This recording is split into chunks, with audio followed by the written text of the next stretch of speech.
संकल्प मुख्यमंत्र्यांनी वचननाम्याच्याद्वारे केलेला आहे। त्याचबरोबर प्रत्येकास अन्न वस्त्र व निवारा मिळला पाहिजे याचंही नियोजन या सरकारच्या वतीने केलं झालं आहे।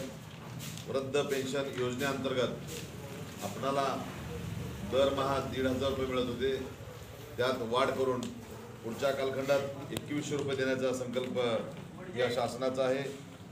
पुढचे 5 वर्ष जीवनावश्यक वस्तूंचे भाव स्थिर ठेवण्याचा संकल्प सुद्धा या सरकारच्या वतीने केला आहे। 25 लाख बेरोजगार युवकांपैकी 10 लाख बेरोजगार विद्यार्थ्यांना दरमहा 10,000 रुपये स्टायपंड देऊन त्यांना जर्मन व जपान या देशात प्रशिक्षणासाठी पाठवण्याचं आणि त्यांचे करार करण्याचं धोरण महाराष्ट्र सरकारने स्वीकारलं आहे। त्या अनुषंगानं त्या विद्यार्थ्यांची निवड करून त्यांना प्रशिक्षण दिलं जाईल। त्याचबरोबर शेतकऱ्यांची सगळ्यात मोठी अडचण जर का असेल तर पाऊस झालेल्या कालखंडात शेतीला जाण्या येण्यासाठी रस्ते नाहीत, म्हणून 45,000 गावात पाणंद रस्ते करण्याचा संकल्प महाराष्ट्राच्या मुख्यमंत्र्यांनी केला आहे।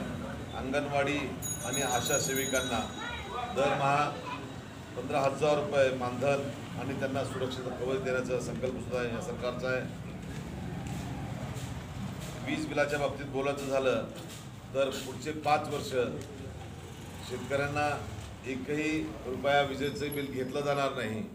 हे शेतीसाठी त्याचबरोबर घरगुती वीज वापरणाऱ्या सर्व ग्राहकांना 30% सवलत देण्याचं सुद्धा या सरकारनं जाहीर केलेलं आहे। त्याचबरोबर सरकार स्थापनेनंतर विजन महाराष्ट्र 100 दिवसाच्या नंतर तुम्हाला काय आमच्या पुढचे विजन असेल हे वेबसाईटच्या माध्यमातून तुम्हाला सांगण्याचा संकल्प या सरकारचा आहे।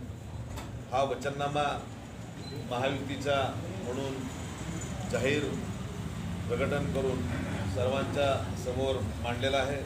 त्याचबरोबर 2240 उमरगा विधानसभा मतदारसंघाचा अनुसूचित जातीचा राखीव मतदारसंघातला मी आमदार म्हणून पुढच्या 10 वर्षा म्हणजे पुढच्या 5 वर्षाच्या कालखंडासाठी कृष्णा खोरेचं पाणी या राज्याचे माजी मुख्यमंत्री कैलासवासी विलासरावजी देशमुख यांच्या माध्यमातून ही योजना मंजूर झाली, पण त्याला लागणारा पुरेसा निधी विहित वेळेत उपलब्ध न झाल्यामुळं मागच्या आधीच्या आमदारांनी माझ्या बसवराजजी पाटील साहेब असतील, रवी सर असतील आणि मीही गेली 10 वर्ष सातत्यानं प्रयत्न करत होतो, पण मागच्या 2.5 वर्षाच्या काळात ही योजना मुख्यमंत्र्यांना सांगितल्यानंतर त्यांच्या माध्यमातून या योजनेसाठी लागणारी भरीव अशी निधीची तरतूद करण्यात आली आणि आता त्यातला 7 TMC पाण्याचा उपसा करून तुळजापूरच्या घाटमाथ्यावर रामदरापर्यंत पाणी आणण्याचं 2-3 महिन्यात ते पाणी तिथं पोहोचलं। तदनंतर टप्पा क्रमांक 6च्या माध्यमातून तुळजापूर ते कराळीच्या डोंगरापर्यंत आपल्याला ते पाईपलाईन मार्फत पाणी आणायचं आहे आणि जेव्हा आपल्या भागात पाऊस होणार नाही त्या कालखंडात ज्या तळ्यात पाणी नाही त्या तळ्याच्या जवळची वॉल खोलल्यानंतर त्या तळ्यात पाणी सोडण्याचं कामसुद्धा त्या माध्यमातून केलं जाईल। उमरगा शहर, लोहारा शहर, मुरुम शहर या तिन्ही शहरातील एकंदरीत फेरीवाले, भाजीवाले, फळ विक्रेते यांच्यासाठी स्वतंत्र भाजी मंडई निर्माण करण्याचा माझा संकल्प आहे। त्यासाठी आपण व्यापारी संकुल बांधून त्यांना त्या सेवा आणि सुविधा देण्याचं काम पुढच्या कालखंडात केलं जाईल। महिलांसाठी सक्षमीकरणासाठी विविध अशा योजना सरकारच्या हातात आहेत, त्यात आपणही पुढच्या कालखंडात व्यापारी म्हणजे बचत गटांना शासकीय योजनांचा लाभ मिळवून देऊन त्यांनाही मोठ्या प्रमाणात लाभ देण्याचा मानस मी स्वतः या ठिकाणी माझ्या मतदारसंघात ठेवलेला आहे। त्याचबरोबर MIDCमध्ये कायमस्वरूपी पाणी पुरवठा योजना नसल्याकारणानं आजपर्यंत उद्योग उभारू शकले नाहीत, म्हणून उमरगा शहराची पूरक पाणी पुरवठा योजना जी होत आहे त्या योजनेतला काही हिस्सा MIDCच्या उमरग्याला देऊन त्या ठिकाणी नवीन उद्योगाची निर्मिती करण्याचा संकल्प आहे। त्याचबरोबर लोहारा या ग्रामीण भागातली MIDC काही ठिकाणी उभारून तिथल्याही युवकांना उद्योग निर्माण झाल्यानंतर हाताला काम मिळेल त्यासाठी प्रयत्नवादी राहणार।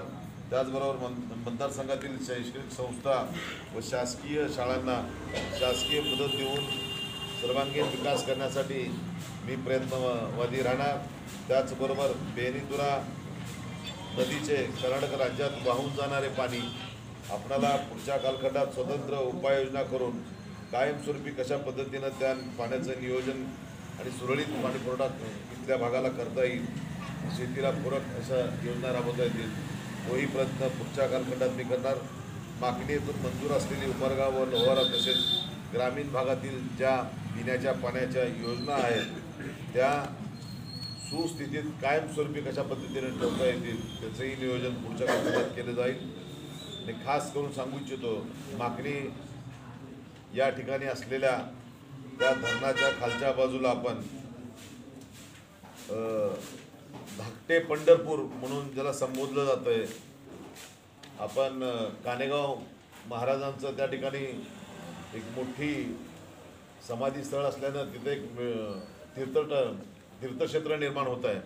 तेव्हा पर्यटन विभागाच्या वतीनं घसघशीत जास्तीचा निधी आणून आपण पैठणच्या धर्तीवर त्या ठिकाणचा विकास करून एक पर्यटन क्षेत्र कशा पद्धतीनं आणि तीर्थक्षेत्र असं संयुक्तिक कसं करता येतं त्यासाठी पुढच्या 5 वर्षात प्रयत्नवादी राहून ते पूर्ण करण्याचा संकल्प मी केलेला आहे. उमरगा, मुरुम, त्याचबरोबर येणेगूर, माकणी या लोहारा या बसस्थानकाच्या एकंदरीत सेवा आणि सुविधा एक सुस्थितीत करून ते बसस्थानकं आपण सुसज्ज करण्याचं काम करणार आहोत. त्यातला पहिला टप्पा म्हटलं तर काय हरकत नाही, आपण उमरग्यासाठी आणि मुरुमसाठी आचारसंहिता लागण्याच्या एक 7-8 दिवस आधीच 5-5 कोटीचा निधी त्या आपण बसस्थानकासाठी उपलब्ध करून घेतलेला आहे. भविष्यकाळात इतरही बसस्थानकाच्या सुधारणेसाठी पैसे उपलब्ध करून घेतले जातील. त्याचबरोबर मागासवर्गीय वस्त्यामध्ये रस्ते, पाणी, सभागृह, हायमस स्लॅम्प आदी सुविधा उपलब्ध करून देण्यासाठी महाराष्ट्र शासनाच्या सामाजिक न्याय विभागाच्या वतीनं भारतीय राज्यघटनेच्या 48व्या कलमानुसार केंद्र आणि राज्य सरकारची नैतिक